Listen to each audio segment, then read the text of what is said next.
3 ಗಂಟೆ ತರ ಮಾಡ್ಬೇಡಿ. 3 ಗಂಟೆಯಿಂದ ಅವ್ರಿಗೆ ರಾತ್ರಿ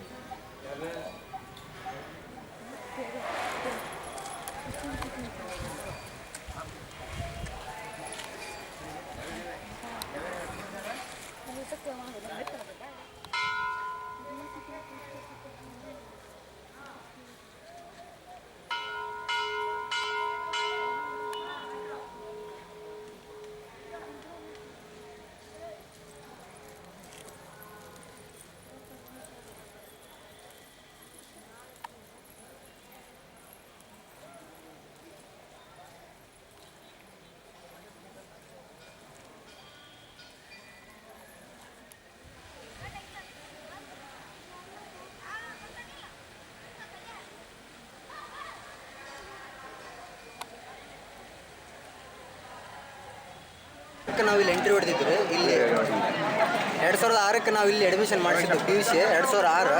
ಅವಾಗ ಇದೆಲ್ಲ ಇದ್ದಿದ್ದಿಲ್ಲ ಅಷ್ಟೊಂದು. ಇದು 5,000 ಜನ ಒಂದೇ ಸರಿ ಪ್ರಸಾದವನ್ನು ತೆಗೆದುಕೊಂಡುವಂಥ ವ್ಯವಸ್ಥೆ ಇರಲಿಲ್ಲ. ಆ ಥರ ನಾವು ಬಂದಾಗಲಿದ್ದಾನ ನಾವು ನೋಡ್ತಾ ಇದ್ದೀವಿ. ಅದ್ಭುತವಾದ ಪ್ರತಿ ವರ್ಷಕ್ಕೂ ಕೂಡ ಹೆಚ್ಚಾಗ್ತಾ ಇದೆ ಹೊರತು ಯಾವತ್ತು ಇನ್ಕ್ರೀಸೇ ಇದೆ ಒಟ್ಟು ಯಾವತ್ತು ಯಾವುದು ಕಡಿಮೆ ಇಲ್ಲ ಇದು.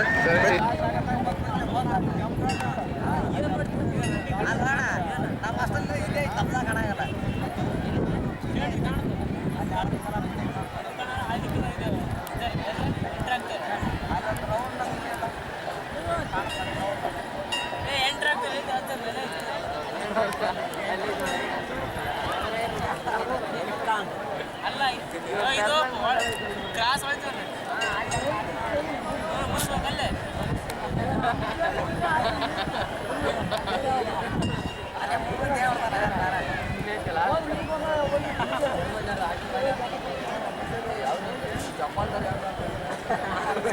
ಜಪಾನ್ದಾರ ಆಯ್ತು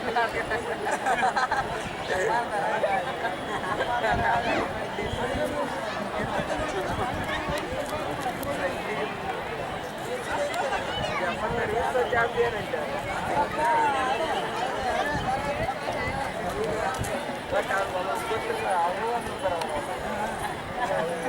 ಚಾಂಪಿಯನ್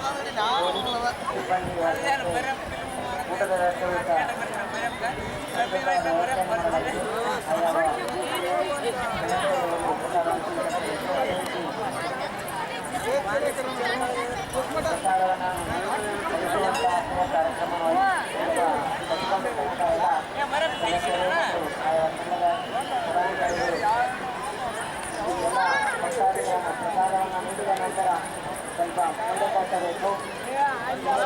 ಭಕ್ತಾದಿಗಳಿಗೆ ಉತ್ತರಾವಕಾಶವನ್ನು ಮಾಡಿಕೊಳ್ಳಬೇಕಂತ ತಮ್ಮಲ್ಲಿ ಕೇಳಿಕೊಳ್ತೇನೆ. ಇಂದಿನ ಈ 2ನೇ ದಿನದ ಅರ್ಜನ ಜಾತ್ರೆ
ಸರ್ ಊರಿಗೆ ಹೋಗ್ತೀನಿ ಅಂದರೆ ತೋರಿ ನೀವು ತೆಂಗಿನಕಾಯಿ ಇಲ್ಲರಿ ಕೆಡ್ತಾವ ಅಂತ ನಾನು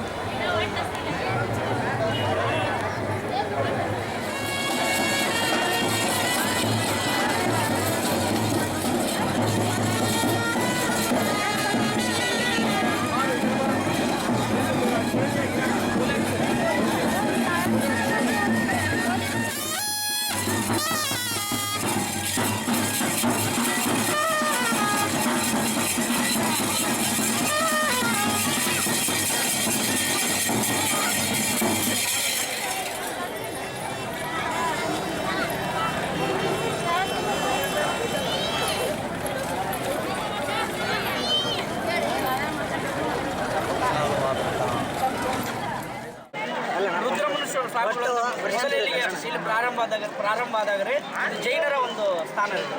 ಜೈನರು ಬಂದು ಈ ಗವಿಮಠದೊಳಗಿದ್ರು, ಒಂದು ಗುಹೆಯೊಳಗಿದ್ರು. ಆವಾಗ ಮಳೆಮಲ್ಲೇಶ್ವರ ಅಂತ ರುದ್ರಮುನ್ನ ಮಹಾಸ್ವಾಮಿಗಳು ಅಂತೇಳಿ ಇಲ್ಲಿ ಬಂದು ಈ ಮಠವನ್ನು ಪ್ರಾರಂಭ ಮಾಡಿದ್ರು. ಅಲ್ಲಿಂದ 11ನೇ ಪೀಠದವರೆಗೂ ಬೇರೆ ಬೇರೆ ಸ್ವಾಮಿಗಳು ಇಲ್ಲಿದ್ದರು. 11ನೇ ಪೀಠಕ್ಕೆ ಒಂದು ಗವಿಸಿದ್ದೇಶ್ವರ ಮಹಾಸ್ವಾಮಿಗಳಂತೇಳಿ ಮಂಗಳಾಪುರದಿಂದ ಇಲ್ಲಿ ಬಂದರು. ಅವರು ತಮ್ಮ ಗುರುಗಳ ಒಂದು ಪ್ರೇರಣೆಯಿಂದ, ಆ ಗುರುಗಳ ಲಿಂಗೈಕ್ಯರಾಗಿದ್ದ ಪೂರ್ವದಲ್ಲಿ ಪೂರ್ವದಲ್ಲಿ ಗುರುಗಳು ಹೋಗೋದ್ರಿಂದ ನನಗೆ ಏನಾಗೋದಿಲ್ಲ, ಅದಕ್ಕಿಂತ ಪೂರ್ವದಲ್ಲಿ ನಾನೇ ಲಿಂಗೈಕ್ಯನಾಗ್ತೀನಿ ಅಂತ ಜೀವಂತ ಸಮಾಧಿ ಅದು. ಜೀವಂತ ಲಿಂಗೈಕ್ಯ ಮೇಲ್ಗಡೆ ಇದು ಇರೋದ್ರಿಂದ ಜೀವಂತ ಸಮಾಧಿಯಾಗಿದೆ. ಲಿಂಗೈಕ್ಯರಾಗಿರೋದ್ರಿಂದ ಅವತ್ತಿನಿಂದ ಇವತ್ತಿನ ಗೌಸಿದೇಶ್ವರ ಜಾತ್ರೆ ಅಂತ ಹೇಳಿದ್ರು. ಅವ್ರ ಪರವಾಗಿ ಜಾತ್ರೆ ನಡೆದಿದೆ. ಅದಾದ ನಂತರ 17ನೇ ಪೀಠಾಧಿಪತಿಗಳು ಶಿವಶಾಂತವೀರ ಮಹಾಸ್ವಾಮಿಗಳು ಅಂತ ಇದ್ರು. ಅವರು ಮೌನ ತಪಸ್ಸುಗಳು ನಡೆದಾರೋ ದೇವರು ಅಂತ ಅವ್ರನ್ನ ಕರಿತಿದ್ರು. ಒಂದೆರಡು ಮಾತನಾಡಿದ್ರೆ ಸಾಕು, ಅಷ್ಟು ಜ್ಞಾನ ಇತ್ತು.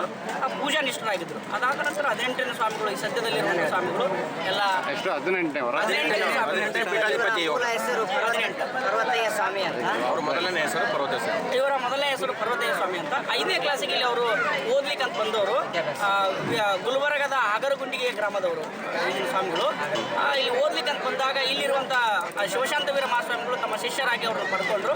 ಅವತ್ತಿನಿಂದ ತಮ್ಮ ಎಲ್ಲ ಧಾರ್ಮಿಕ ವಿಧಿವಿಧಾನದ ಮೂಲಕ ಅವ್ರನ್ನೆಲ್ಲ ತಯಾರು ಮಾಡಿದರು. ಇವತ್ತು ಒಂದು ಅದ್ಭುತ ವಾಗ್ಮಿಗಳಾಗಿದ್ದಾರೆ, ಪೂಜಾ ನಿಷ್ಠರಾಗಿದ್ದಾರೆ, ಎಲ್ಲದರಲ್ಲಿ ಜ್ಞಾನ ಇದೆ. MS ಫಿಲಾಸಫಿ ಮಾಡಿದ್ದಾರೆ. ಎಲ್ಲ ಭಾಷೆಯನ್ನು ಮಾತನಾಡುವಂಥ ಜ್ಞಾನ ಇದೆ. ಆ ಸೇವಾ ಮನೋಭಾವನೆ, ಜನರಿಂದ ಯಾವ ರೀತಿ ಸೇವೆಯನ್ನು ತೆಗೆದುಕೊಳ್ಬೇಕು, ಯಾವ ರೀತಿ ಜನರಿಗೆ ಸೇವೆ ಕೊಡಬೇಕು, ಶಿಕ್ಷಣ ಸಂಸ್ಥೆಗಳನ್ನ ಯಾವ ರೀತಿ ಕಟ್ಟಬೇಕು ಅನ್ನೋದ್ರ ಬಗ್ಗೆ ಎಲ್ಲ ಅವರಿಗೆ ಇಷ್ಟೆಲ್ಲ ಬೆಳಲಿಕ್ಕೆ ಕಾರಣ ಏನಂತಂದ್ರೆ 18ನೇ ಸ್ವಾಮಿಗಳು ಅಂತ. ನಾವು ಒಂದು ಸ್ವಲ್ಪ ಇತಿಹಾಸ ಪುರಾಣ ನೋಡೋದಾದರೆ 18 ಅನ್ನೋದು ಬಹಳ ಪ್ರಮುಖವಾದಂಥ ಅಂಶ ಆಗ್ತದೆ. 18 ಮಹಾಭಾರತದಲ್ಲಿರುವಂಥದ್ದು 18, ನಮ್ಮ ಶ್ರೀಗಳು ಇರುವಂಥದ್ದು 18 ಅಂದರೆ ಅದೇ ಥರ ಅದೇ ಆಗಲಿಕ್ಕೆ ಸಾಧ್ಯ ಇದೆ. ಸ್ವಾಮಿಗಳು ಬಹಳ ಚಿಕ್ಕ ಏಜ್ ಅಂತ ಇದೆ. ಎಷ್ಟು ಅವ್ರ ಏಜ್ ಎಷ್ಟು ಇರ್ಬೋದು? 36, 37 ಅಷ್ಟೇ ಆ ವಯಸ್ಸಲ್ಲಿ. 35 ವಯಸ್ಸು. ಇವರಿಗೆ 2003-04ರಲ್ಲಿ ಪಟ್ಟಾಭಿಷೇಕ ಆಯಿತು. 2000 ಪಟ್ಟಾಭಿಷೇಕ ಆದ ನಂತರ ಎಲ್ಲ ಬೆಳವಣಿಗೆ ಆಗಲಿ. ಈ ವರ್ಷದ ಇನ್ನೊಂದು ವಿಶೇಷತೆ ಏನಪ್ಪ ಅಂದರೆ ನಮ್ಮ ಸ್ವಾಮೀಜಿಗಳು 18ನೇ ಅವರು. ಅದೇ ಥರ ಈ ಒಂದು ವರ್ಷದಲ್ಲಿ 18ನೇ ತಾರೀಕಿನ ದಿನ ಶ್ರೀ ಗವಿಸಿದ್ದೇಶ್ವರ ಜಾತ್ರೆಯನ್ನು ನಾವು ಆಚರಣೆ ಮಾಡಿರೋದು ಈ ವರ್ಷದ ವಿಶೇಷತೆ. ಹಾಗಾಗಿ ಇವತ್ತು ಸಾಯಂಕಾಲ ಬಳಗಾನೂರು ಅಜ್ಜವರಿಂದ ದೀರ್ಘದಂಡ ನಮಸ್ಕಾರ ನಡೀತಾ ಇದೆ. ಅದಾದ ನಂತರ ಮದ್ದು ಸುಡುವ ಕಾರ್ಯಕ್ರಮ, ಅದರ ಪೂರ್ವದಲ್ಲೇ ಭಕ್ತ ಹಿತಚಿಂತನಾ ಸಭೆ ಅಂತಕ್ಕಂಥದ್ದು ನಡೆಯುತ್ತೆ. ಇವತ್ತಿನ ಒಂದು ಎಲ್ಲ ಪೂಜ್ಯ ಶ್ರೀಗಳು ಈ ರಥ ಇವತ್ತು ಒಂದೇ ಸಲ ಎಳೆದು ತಿರುಗಿ ಎಳಿತಾರ ರಥ? ಇಲ್ಲ, ನಿನ್ನೆ ರಥ ಆಯ್ತಲ್ವಾ? ಅದಾದ್ಮೇಲೆ ಇವತ್ತು ದೀರ್ಘದಂಡ ನಮಸ್ಕಾರ ಶಿವಶಾಂತವೀರ ಶರಣರಿಂದ ದೀರ್ಘದಂಡ ನಮಸ್ಕಾರ ಅಂತ ಮಾಡ್ತಾರೆ. ಅದು ಸಂಪ್ರದಾಯದಿಂದ ಬಂದಿರುವಂಥದ್ದು. ಮಲೆನಾಡಿನ ಶರಣರು ಅವರು ಇದು ಮಠದ ಶಿಷ್ಯರಾಗಿದ್ದರು. ಚಿಕ್ಕನಕೊಪ್ಪದ ಶರಣರು ಅವರ ಶ್ರೀಗಳು ಮಾಡ್ತಿದ್ರು. ಅದಾದ ನಂತರ ಬಂದಿರುವಂಥ ಈಗಿನ ಶರಣರು ಅದನ್ನೇ ಕಂಟಿನ್ಯೂ ಮಾಡ್ಕೊತಾ ದೀರ್ಘ ನಮಸ್ಕಾರವನ್ನು ಇವತ್ತು ಮಾಡ್ತಾರೆ. ಅದರಲ್ಲಿ ಭಕ್ತ ಹಿತ ಚಿಂತನ ಸಭೆ ನಡೀತದೆ. ಅದಾದ್ಮೇಲೆ ಧಾರ್ಮಿಕ ಕಾರ್ಯಕ್ರಮಗಳು, ಸಂಗೀತ ಕಾರ್ಯಕ್ರಮಗಳು ನೆರವೇರ್ತವೆ. ಅದೇ ರೀತಿ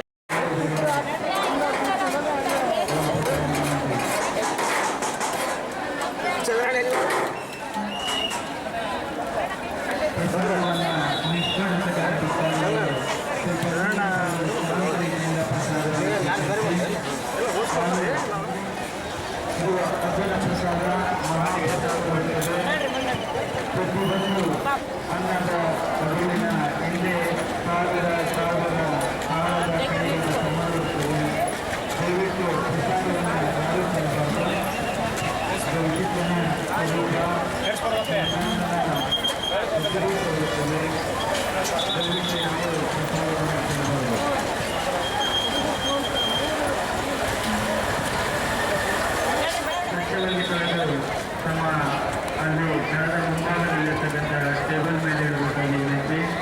ತಾಯಂದಿರು ಸ್ವಲ್ಪ ಮುಂದ್ಗಡೆ ಬಂದು ಪ್ರಸಾದವನ್ನು ಸ್ವೀಕರಿಸಬೇಕು. ದಯವಿಟ್ಟು ತಾಯಂದಿರು ಮುಂದ್ಗಡೆ ಬರಬೇಕು.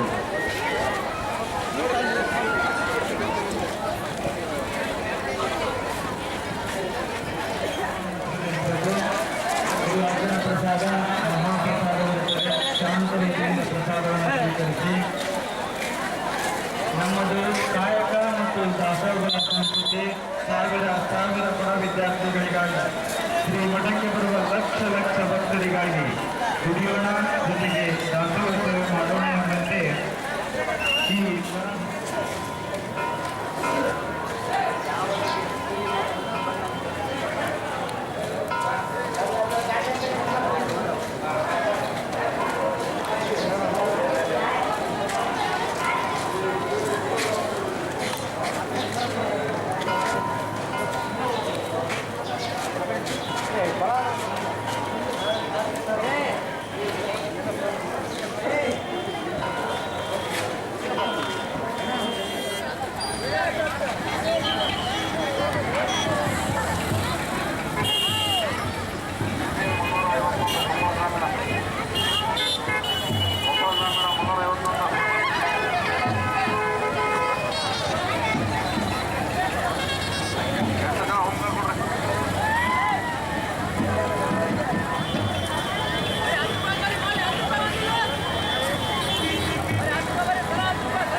ಹೇಳೋದ ಕಾರಣ ಏನು ಅಂತಂದ್ರೆ, ನೀವು ಏನು ಹೇಳ್ತೀರಿ ಅದು ಪರಿಣಾಮ ಆಗ್ಬೇಕಾಗಿತ್ತು ಅಂದ್ರೆ ಹಂಗಿರಬೇಕು. ನಾವು ಹೋಗಲ್ಲ ಅಂದ ಶಾಲೆಗೆ ಹುಡುಗ ಅಪ್ಪಂದ ಏನೋ ಇವತ್ತೊಂದು ದಿನ ಬಿಟ್ಟಿದ್ದಾನೆ ಬಿಡು ಅಂತ ವಾರ ಕಳೆದ್ರೆ ಹುಡುಗ ಶಾಲೆಗೆ ಹೋಗ್ಲಿಲ್ಲ.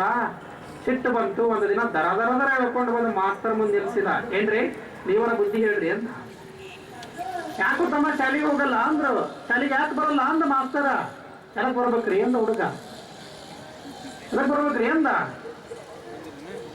ಕಲಿಯಾಕ ಬಾರು ಅಂದ್ರು. ಏನ್ ಸುಳ್ಳು ಹೇಳೋದು ಹೆಂಗಂತ ಕಲಿಯಾಕ ಬರೋದು ಇದು ನಿಮ್ ಶಾಲೆಗೆ ಅಂತ ಹೇಳೋದ ಕಾರಣ ಏನು ಅಂದ್ರೆ, ಇಂತಹ ಸಂದಿಗ್ಧದ ಪರಿಸ್ಥಿತಿಯಲ್ಲಿ ಇವತ್ತು ಈ ಮನುಷ್ಯ ಬದುಕ್ತಾ ಇದ್ದಾನೆ.